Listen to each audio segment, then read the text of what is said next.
In the 14th chapter of the Gospel of John in verse 23, Jesus conveys a profound message. Anyone who loves me will obey my teaching.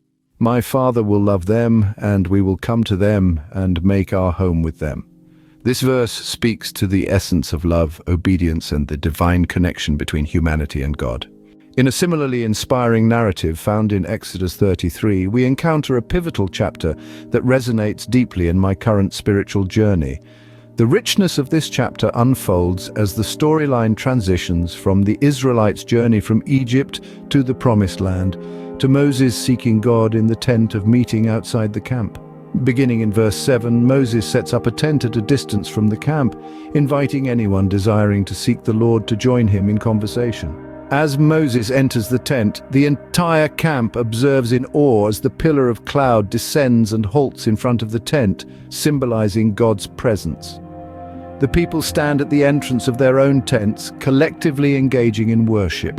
Interestingly, the narrative notes that when Moses leaves the tent, his assistant Joshua remains behind, reminding us of what God said in Acts chapter 10 verse 34 and Romans chapter 2 verse 11, that God shows no favoritism.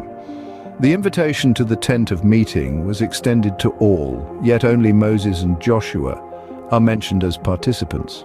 Considering the unique relationship Moses had with God, distinct even from his siblings Miriam and Aaron, who served as the high priest, a question arises: what set Moses apart? How did he engage with God in such a way that they spoke face to face as friends?